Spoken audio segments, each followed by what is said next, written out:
Hello students, 11th class micro economics की यानी व्यष्टि अर्थशास्त्र की इस वीडियो सीरीज़ में आप सभी का स्वागत है। मैं आप सभी को 11th क्लास की माइक्रो इकोनॉमिक्स स्टार्टिंग से एंड तक पूरी जो है इस वीडियो सीरीज़ में कंप्लीट करा रहा हूं। यहां पर इस वीडियो सीरीज़ का ये पार्ट 2 है। पिछली वीडियो में मैंने आप सभी को इकोनॉमिक्स की डेफिनेशन बताई थी कि इकोनॉमिक्स क्या है। इस वीडियो में आज हम माइक्रो इकोनॉमिक्स के बारे में पढ़ेंगे कि माइक्रो इकोनॉमिक्स क्या होती है और माइक्रो और मैक्रो इकोनॉमिक्स में डिफरेंस करेंगे कि इन दोनों में डिफरेंस क्या होता है। तो चलिए दोस्तों स्टार्ट करते हैं।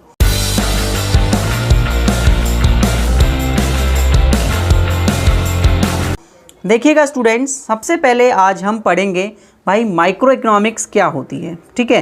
फिर इन दोनों में हम डिफरेंस करेंगे क्योंकि भाई बुक तो हमारे पास माइक्रो इकोनॉमिक्स की ही है ना। तो मैं क्या कर रहा हूँ, बेसिकली मैं यहाँ पर 2 पार्ट्स में इकोनॉमिक्स को डिवाइड करूँगा।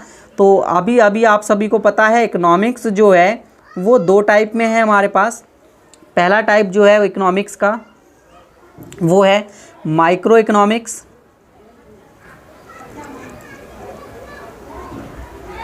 ठीक है, और दूसरा टाइप है हमारे पास मैक्रो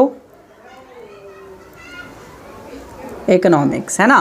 तो मैं इसे हिंदी में भी लिख देता हूँ, व्यष्टि अर्थशास्त्र, और दूसरा है समष्टि अर्थशास्त्र, ठीक है। देखिए ध्यान से समझेंगे आप सभी। तो माइक्रो इकोनॉमिक्स का सिंपल सा मतलब है, जब हम स्टडी करते हैं इकोनॉमिक प्रॉब्लम्स को as a individual unit, as a single unit, तो हम मैक्रो इकोनॉमिक्स पढ़ रहे होते हैं। लेकिन जब हम इकोनॉमिक प्रॉब्लम को, आर्थिक समस्या को अध्ययन करते हैं एज अ होल इकोनॉमी, मतलब संपूर्ण आर्थिक समस्याओं का अध्ययन करते हैं पूरी अर्थव्यवस्था के लेवल पर। अब यहाँ एक वर्ड आ रहा है इकोनॉमी। इकोनॉमी को मैं डिटेल में एक और वीडियो बनाऊंगा, वहाँ कराऊंगा, लेकिन यहाँ आपको बता देता हूँ इकोनॉमी का सिंपल सा मतलब है एक सिस्टम। इकोनॉमी एक सिस्टम है जहाँ पर जो लोगों को अपनी लिवलीहुड कमाने के लिए एक सिस्टम प्रोवाइड करती है। जैसे इंडिया एक इकोनॉमी है जो एक सिस्टम प्रोवाइड कर रही है, हम सभी को अपने लिए पैसा कमाने के एक पूरा सिस्टम प्रोवाइड कर रही है जिससे हम अपना पेट भर सकें, ठीक है। इसी तरीके की बहुत सारी इकोनॉमी होती हैं जो एक सिस्टम है बेसिकली, ठीक है ना। तो हम यहाँ बात करेंगे कि जब हम स्टडी करते हैं, फर्स्ट पॉइंट आप सभी लिखेंगे, जब हम स्टडी करते हैं इंडिविजुअल लेवल पर, मतलब जब हम इंडिविजुअल यूनिट्स की स्टडी करते हैं तो वो हमारे पास क्या होती है, माइक्रो इकोनॉमिक्स, व्यष्टि अर्थशास्त्र, यानी कि व्यक्तिगत इकाइयों का अध्ययन जब किया जाएगा तो हमारे पास वो होगा व्यष्टि अर्थशास्त्र। Clear students. और यहाँ पर जैसे व्यक्तिगत इकाइयाँ कौन सी, जैसे हम एक पर्सन का अध्ययन जब करेंगे, एक कंज्यूमर का अध्ययन, ठीक है, हम एक फर्म का जब अध्ययन करेंगे कि एक फर्म कितना प्रॉफिट कमा रही है, एक प्रोड्यूसर की जब मैं बात करूँगा तो वहाँ पर भी वो हमारे पास एक माइक्रो इकोनॉमिक्स स्टडी होगी।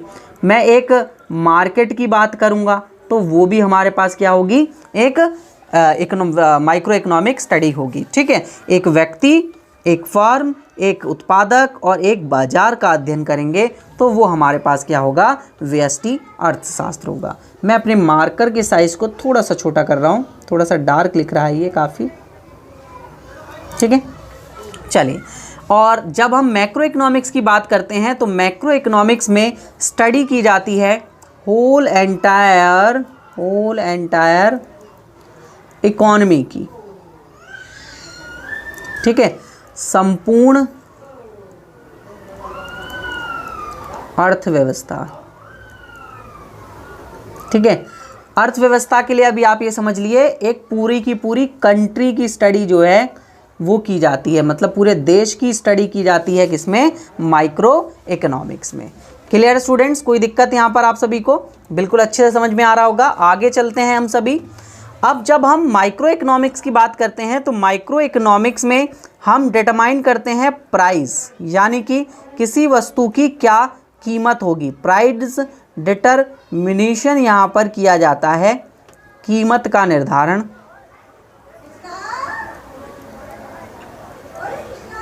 कीमत का निर्धारण। क्लियर है। मतलब जैसे अगर मेरे पास एक पेन है उसका क्या प्राइस होगा, मेरे पास एक बुक है उसका क्या प्राइस होगा, उसका जो डिटर्मिनेशन है, कैलकुलेशन है, निर्धारण है, वो माइक्रो इकोनॉमिक्स करेगा। और मैक्रो इकोनॉमिक्स करता है प्राइस लेवल का डिटर्मिनेशन, प्राइस लेवल यानी कीमत स्तर। अब भाई कीमत स्तर और आपके पास प्राइस में, कीमत में क्या डिफरेंस है, आप सभी ये सोच रहे होंगे। तो बच्चे प्राइस का मतलब होता है किसी गुड्स का प्राइस एक जगह पर, जबकि प्राइस लेवल का मतलब होता है उसी गुड्स का प्राइस पूरी कंट्री में कितना है। जैसे मैं एग्जांपल लेना चाहूँगा, दूध आता है हम सभी के घर में और आपके पास पैकेट वाले दूध आपने देखे होंगे, तो उसके प्राइस हर स्टेट में अलग अलग होते हैं और वो वेरी करते हैं अलग अलग स्टेट में। तो हम कह सकते हैं कि उसका प्राइस बेसिकली 27 से 29 के बीच में हर जगह पूरी कंट्री में, कहीं पर 28 है, कहीं 27 है, कहीं 29 है। तो इस तरीके से उसका प्राइस वेरी कर रहा है, तो वो क्या है, प्राइस लेवल है, कीमत स्तर है। Clear students. और यहाँ पर हम रोजगार का निर्धारण करते हैं और हम यहाँ पर एम्प्लॉयमेंट भी देखते हैं कि इकॉनमी में रोजगार कितना मिल रहा है। ठीक है, कि एम्प्लॉयमेंट का लेवल क्या है, ठीक है, रोजगार का स्तर क्या है, लोग कितने बेरोजगार हैं, कितने लोगों को रोजगार मिल रहा है, कितने लोगों को काम मिल रहा है। ये बेसिकली मैक्रो इकोनॉमिक्स स्टडी करता है।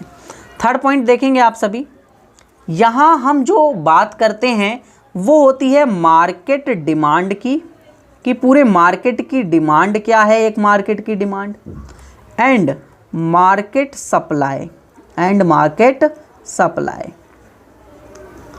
बाजार मांग व पूर्ति। ठीक है, बाजार में, किसी भी बाजार में किसी गुड्स की कितनी डिमांड है, कितनी सप्लाई है। अब आप सोच रहे होंगे ये सर डिमांड का मतलब क्या होता है, सप्लाई का मतलब क्या होता है। बच्चे देखिए, डिमांड का मतलब होता है कि जब आप किसी गुड्स को अलग अलग कीमतों पर खरीदने की जो इच्छा रखते हैं। सपोज दैट मैंने कहा बच्चे पेन जो है वो 5 रुपये का है, आपने कहा सर मैं इसकी 4 यूनिट खरीदूंगा। फिर मैंने कहा बच्चे इसका प्राइस अब 4 रुपये है, तो आपने कहा अब मैं इसकी 10 यूनिट खरीद लूँगा। तो अलग अलग प्राइजेस पर आप जो इस गुड्स को खरीदने की इच्छा को दिखा रहे हैं, इसी को बोला जाता है डिमांड, यानी कि मांग। मतलब मैं मांग रहा हूँ, मांग कर रहा हूँ, खरीद रहा हूँ इसको। और सप्लाई का मतलब क्या होता है, पूर्ति का मतलब कि जब आप अलग अलग प्राइस लेवल पर उस गुड्स को बेचना कितना चाहते हो। अब इस बार आपको किसके नज़रिए से सोचना है, एक दुकानदार के नज़रिए से सोचना है। सपोज दैट अगर आपके पास प्राइस रहता है 10 रुपये, तो आप 10 क्वांटिटी बेचते हो उस पेन की, और अगर प्राइस 15 हो जाता है तो आप बोलते हो मैं इसकी 20 क्वांटिटी बेचूंगा। तो आप ये क्या कर रहे हो, एक तरीके से बेसिकली सप्लाई कर रहे हो, कि पहले 10 बेच रहे थे, अब कितनी बेच रहे हो, 15 या 20 बेच रहे हो। तो 15 और 20 जो है वो सप्लाई कर रहे हो, आप पूर्ति कर रहे हो इकोनॉमी के अंदर। जबकि हम जो है मैक्रो इकोनॉमिक्स में स्टडी करते हैं एग्रीगेट डिमांड एंड सप्लाई, यानी कि समग्र या सामूहिक भी कह सकते हैं आप, मांग व पूर्ति।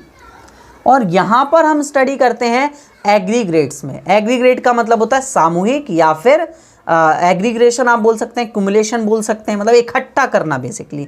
सामूहिक बोल सकते हैं, समग्र बोल सकते हैं। हिंदी वाले स्टूडेंट्स को क्लियर हो रहा होगा वर्ड, है ना। तो जब आप इकट्ठी डिमांड, पूरे देश की डिमांड को देखते हैं, तो वो होती है आपके पास मैक्रो इकोनॉमिक के लेवल पर आप स्टडी कर रहे हैं। और आप पूरे इकोनॉमी की सप्लाई को देखते हैं, तो वो भी आप पूरे मैक्रो इकोनॉमी के लेवल पर, यानी समष्टि अर्थशास्त्र के लेवल पर आप स्टडी कर रहे हैं, जब आप समग्र मांग और समग्र पूर्ति को देखते हैं। ठीक है स्टूडेंट्स। अब बेसिकली एग्रीगेट डिमांड हमको ये बताता है कि एक इकोनॉमी में सभी लोगों के द्वारा अलग अलग चीज़ों पर कितना कितना खर्च किया जाता है। मतलब कंजम्पशन पर, उपभोग पर कितना व्यय किया जाता है। आई यहाँ पर इन्वेस्टमेंट है, निवेश पर कितना व्यय किया जाता है। जी मतलब सरकार कितना खर्चा करती है। एक्स माइनस है मतलब एक्सपोर्ट और इंपोर्ट कितना किया जाता है। तो ये पूरा खर्चा दिखाता है हमको एग्रीगेट डिमांड। जबकि एग्रीगेट सप्लाई दिखाता है, बच्चे आप जब 12th में आएंगे तो इसको बहुत डिटेल में समझेंगे, इसके ऊपर पूरा चैप्टर बना हुआ है। ठीक है, एग्रीगेट सप्लाई की जब हम बात करते हैं तो एग्रीगेट सप्लाई में आप देखते हैं कि कितना टोटल प्रोडक्शन हो रहा है, मतलब कुल उत्पादन कितना हो रहा है। फिर आप देखते हैं कि हमारे देश की जीडीपी कितनी है, ठीक है। तो बेसिकली आप ऐसे ये चीज़ें देखते हैं, है ना। सामूहिक पूर्ति, मैंने एग्रीगेट सप्लाई को शॉर्ट में लिख दिया है। क्लियर है यहाँ तक सभी स्टूडेंट्स को? माइक्रो और मैक्रो इकोनॉमिक्स में डिफरेंस समझ में आ गया होगा कि क्यों ये डिफरेंट है एक दूसरे से, है ना। तो इस वीडियो में आज के लिए इतना ही। आप सभी के लिए जो है मैं एक अनाउंसमेंट कर देता हूँ कि मेरे द्वारा एक ऐप बनाया गया है जिसका नाम है अध्ययन क्लासेस। ये आपको प्ले स्टोर पर बहुत ईजिली तरीके से मिल जाएगा और मैं इस वीडियो के डिस्क्रिप्शन में भी लिंक दे दूंगा। तो आप इस जितने भी वीडियो लेक्चर्स हैं मेरे अध्ययन क्लासेस पर आप सभी को मिल जाएंगे। और अगर आपको कोई दिक्कत आती है इन लेक्चर्स को ढूंढने में तो आप मुझे इस नंबर पर कॉन्टैक्ट कर सकते हैं और मैं आप सभी को जो है लेक्चर्स प्रोवाइड कर दूंगा। और मेरे द्वारा एक नोट्स की बुकलेट बनाई गई है और अगर आप वो बुकलेट परचेज़ करना चाहते हैं तो उस बुकलेट को परचेज़ करने के लिए आप मुझे भी इस नंबर पर कांटेक्ट कर सकते हैं। आप सभी को अगर वीडियो अच्छी लगी हो तो वीडियो को ज़्यादा से ज़्यादा लाइक करें और ज़्यादा से ज़्यादा अपने सभी दोस्तों तक शेयर ज़रूर करें। अगर आपका कोई सुझाव है या कोई डाउट है तो आप कमेंट करना ना भूलें। और अगर एक न्यू व्यूअर हैं आप मेरे चैनल पर तो चैनल को सब्सक्राइब जरूर कर लें, क्योंकि इसी तरीके की वीडियोस मैं आप सभी के लिए बनाता रहता हूं। अगले वीडियो में मिलते हैं। वीडियो थोड़ा सा लंबा हो गया दोस्तों, मैं बहुत डीप में आपको चीज़ों को समझा रहा हूं, इस वजह से वीडियो बहुत लंबा हो रहे हैं। ठीक है, अगर आप डीप में नहीं समझना चाहते तो आप मुझे बता दीजिएगा, मैं थोड़ा शॉर्ट वीडियो बनाना स्टार्ट कर दूँगा और एक ही वीडियो में ज़्यादा से ज़्यादा टॉपिक कराना स्टार्ट कर दूँगा। क्लियर है? लेकिन स्टार्टिंग में वीडियो बड़ी बनेंगी क्योंकि हम बहुत डिटेल में चीज़ों को समझेंगे। क्योंकि 11th और 12th क्लास में जैसे मैंने अपने पहले लेक्चर में आप सभी को बताया था, अगर आप 11th में अच्छे तरीके से माइक्रो इकोनॉमिक्स को नहीं पढ़ेंगे तो आप आगे जाकर आपको दिक्कत होगी। जैसे मैं MA इकोनॉमिक्स का स्टूडेंट हूँ, मैं PhD की तैयारी कर रहा हूँ, तो मुझे पता है कि इकोनॉमिक्स का बेसिक होना कितना ज़्यादा ज़रूरी है। तो इस वजह से मैं आप सभी को काफ़ी डिटेल में चीज़ों को समझाता हूँ। तो चलिए स्टूडेंट्स, हम नेक्स्ट लेक्चर में मिल देंगे और आप ये सब चीज़ें बिल्कुल ना भूलिएगा जो मैंने अभी आप सभी को बताई हैं। चलिए नेक्स्ट वीडियो मिलते हैं।